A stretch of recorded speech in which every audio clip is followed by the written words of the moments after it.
are doing another, where is it now, Formula D car, sitting in a garage. If you were watching this Cameron Moore stuff a couple weeks ago, there's Cameron Moore, ex-Formula D driver. Are you ever going to go back? He's like, I don't know. This entire room was full of Drift Week Valinos, and they are gone. There's 1,200 of them in here. They're not all dead, but they're not in here, which is a lot. And now this car can come on the ground. So I'm going to ask Cameron a bunch of questions, but this is his 2000, what, 18? 19, 14? 17 was the year it was built. Okay, 2017 Formula D car. It is how much horsepower? Tell me the stats. 900 horsepower, 6XD gearbox. How much torque? Oh, I don't remember. That's a JZ, so it's low.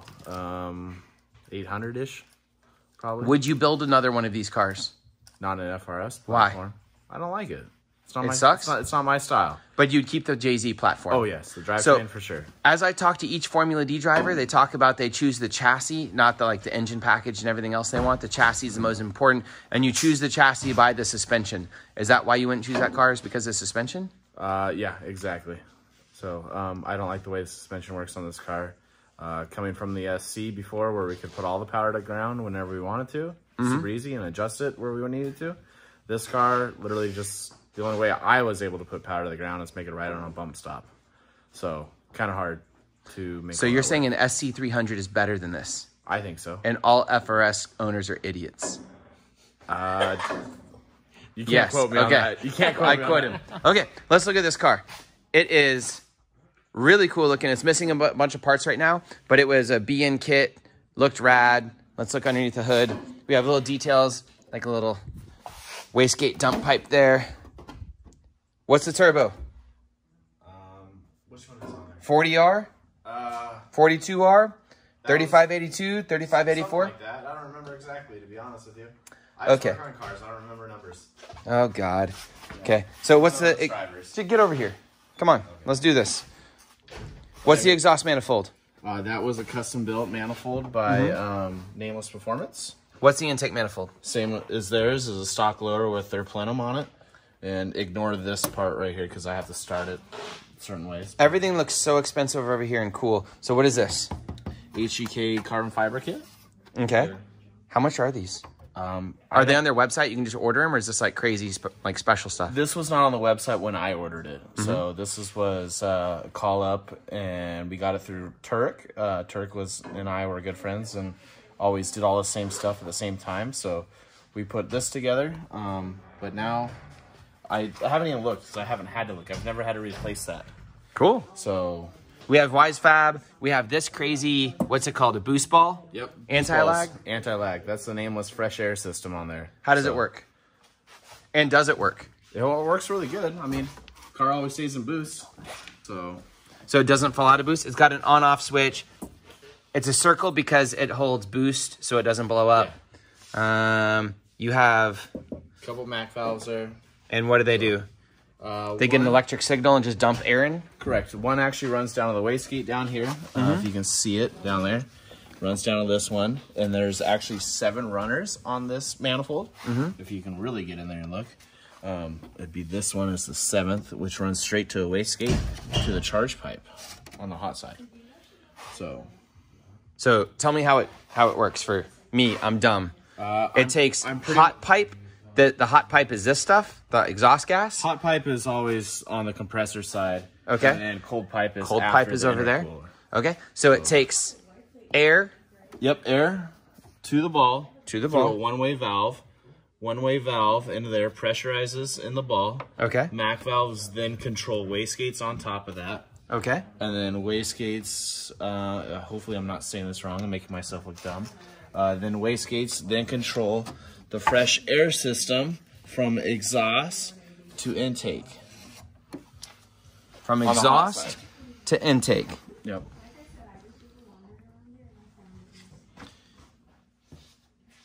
So exhaust comes this way and dumps in this way? Correct.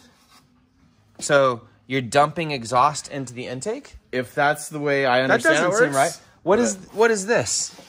Which one is that? This line. This isn't the fresh air dumping through? So that's fresh air dumping to this MAC valve down here to control the wastegate. So you see the pressure on the top and the bottom. So all this does is control pressure for wastegate stuff, but it's actually just dumping exhaust into the intake to create more. And then make the wastegate move back and forth.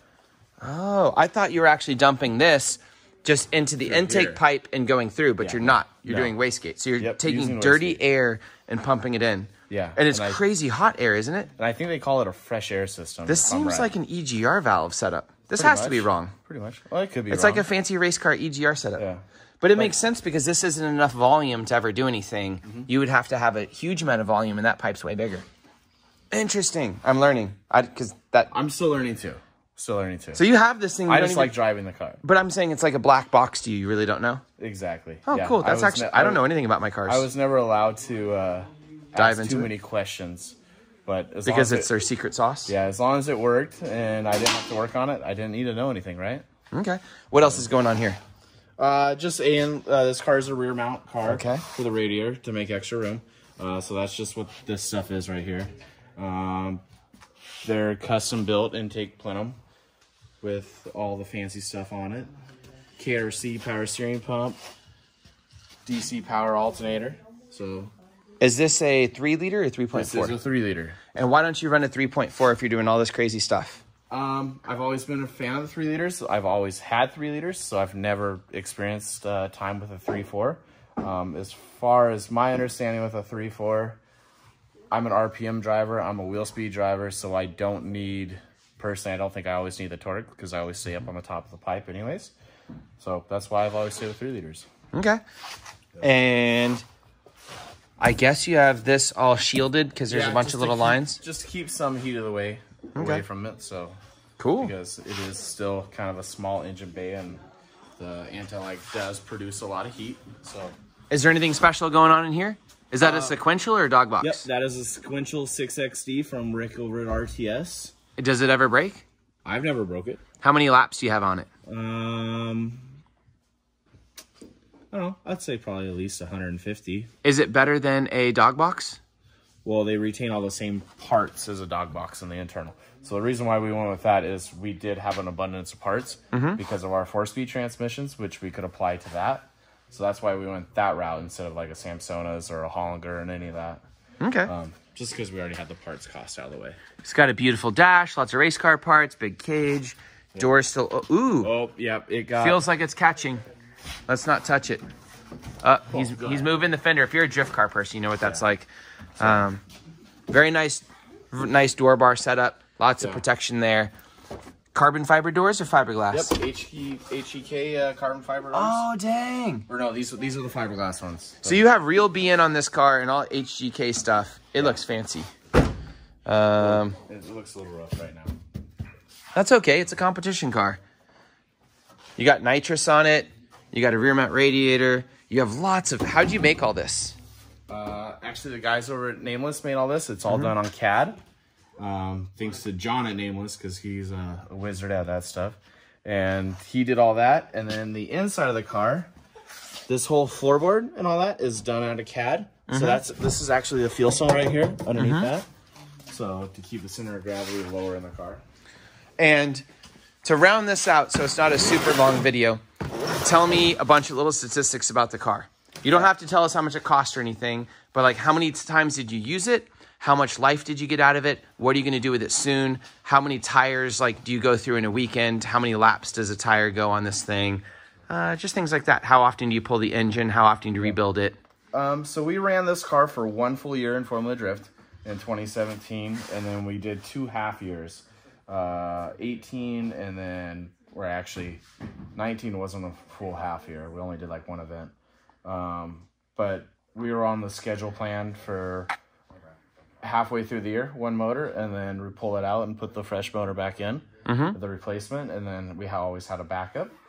As far as the drivetrain on all the gearboxes and all that, we always had a backup for all that stuff, so we actually never ended up replacing that. We would do a clutch halfway through the year when we did the motor as well. For a weekend of driving, we always planned on 50 rear tires and 4 fronts, so that's kind of the basic. Did you blow many motors? I only lost 1 motor, and it was my fault. In this car or ever? In this car specifically. And how often do you normally go through JZs in Formula D? Or in, comp driving and stuff? That was the first one I actually ever lost. Okay, so it's not a typical thing. Yeah, so it wasn't a typical thing for me. Luckily, I get to work really close with my engine builder. My engine builder actually lives here in town, so he always has been a very close person, always helped us out all the time whenever we needed things. Mm-hmm. Yeah. Rad. Anything What was else? the best thing about this car? Best thing about this car? I think the best thing about this car is always the way it looked. My favorite thing about it was in New Jersey, running that nasty wall there. I ended up ripping the whole back of the car off. Where's that right now? It's on the far side of the track. So what if it's just gone? It's not gone forever. It'll be back. It'll come back, I promise. I'll be like, gonna make it, it'll come back. And it was flying through the air, and it was just one of my favorite moments of driving the car. And it still never lost drift, and it just looked perfect. And when are you going to take this car back out and do comp driving with it? Or what are you going to do with it? I have driven it at a few local events and done some fun stuff like that, but I definitely think I should head down your way and bring it out to... That is a long drive. Hey. You're like, I don't care. Yeah, it's fine. Okay. So... Well, we have a Formula D Pro-Am event coming back up with licensing. You can get your Formula D license back. Okay. I'm joking. You probably still have it, right? Actually, I think mine is technically lapsed. Oh, so you'd have to... Yeah. They'd make you go get it again? That's ridiculous. Yeah. You can't just go through ProSpec or something? I'm sure you could petition. Sure you could. I can petition through that. If you've got this car, you can petition. You shouldn't have to run this thing back through Pro-Am, especially because I'm a licensing body. You're just going to go out and murder people because you're so much more experienced and stuff. Yeah. You don't have, like, that would take way too long and too much money. But, I mean, at the same time, though, is it still worth it, though? Because the guys driving the Pro-Am, they're going to learn a lot more following a car like this rather than... You're saying you're so much better than them, you will teach them lessons? Yeah, I'll teach them because lessons. you're that much better? That's cocky. I love it. That wasn't on the tint of being cocky. Yeah? But, no, it will... I've had plenty of friends and stuff get to drive with me and this car that enjoy those 2 laps more than the 10 laps that they had all day.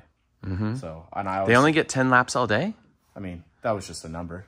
But I'm like, you need to get those numbers up. Those are rookie numbers. Okay. Oh, is there anything else crazy? Like, is this some type of... Nope, that's glass. I don't like the polyurethane window. Yeah, no window there. No window. So. Oh, look at all these little details. That's so cool. There's so many... What are these? Little charging ports? What's going on? Radios? Comms? One's for the ECU, one's for the dash, Oh. and one's for the PDO. Look at all this little detail stuff. What is that catch can for?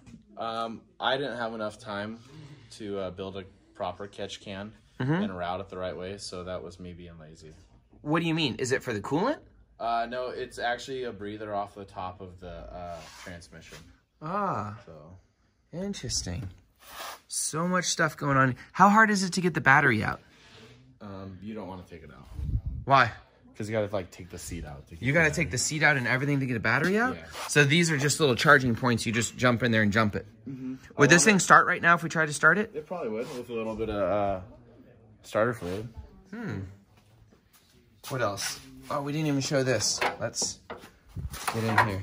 Is that all it takes? Yep, that's sure all it is. That's a metal trunk. You've got all these crazy parts and then just a metal trunk? Yeah, I mean, it works. Oh, I put my hand on this and it just like bends. Oh yeah, there's nothing there.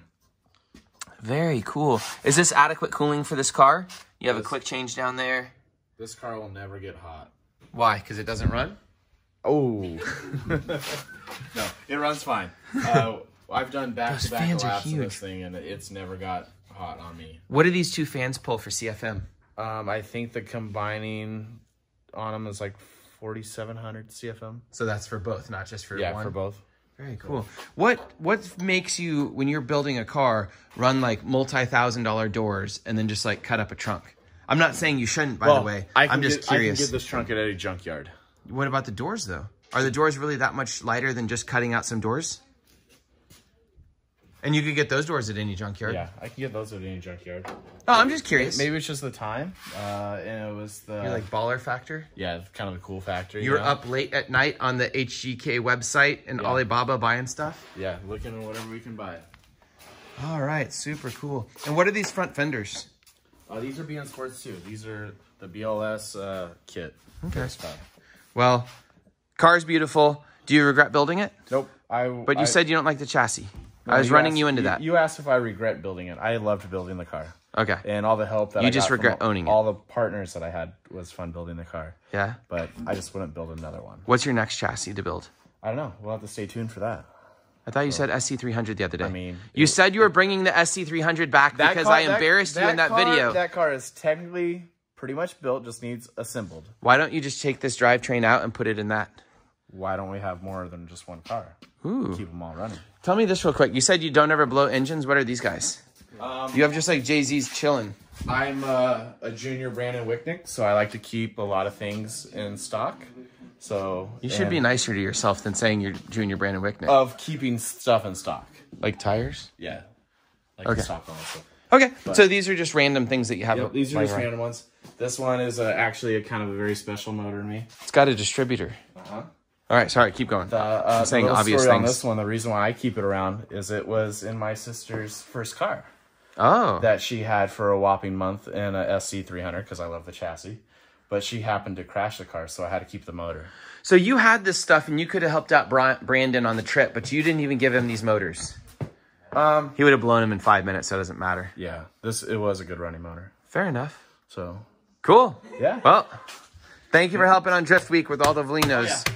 This kept our trip going. They brought 1,000 Velinos on the trip. It would not have been the same without them. And to explain why is because on Drift Week, if every single driver had different tires, we wouldn't be able to get them in the trailers. Everything would be a disaster. So we need a ton of the exact same tire that can be handed to any driver at any time. And I learned that from Power Vehicles at Ebisu. I copied some of the things they did, which is sign out sheets, which is having all the same tires, one tire supplier, don't have a lot of different sizes, just 265s, 235s, and 18s, maybe 17s with 235s. Anyways, don't let everybody have too much choice because they screw up. Keep it all in one brand. And I do let people bring their own tires, but it kind of becomes a disaster because we have to label every single tire and put them in the trailer. And if we have to restock, because you had to restock multiple times, come back here, pick up 200 tires, put them in the trailer, and then take them. Yep. Okay. Thank you so much. Anytime. See you, man. Boom. Drift Week's over. Oh, yeah.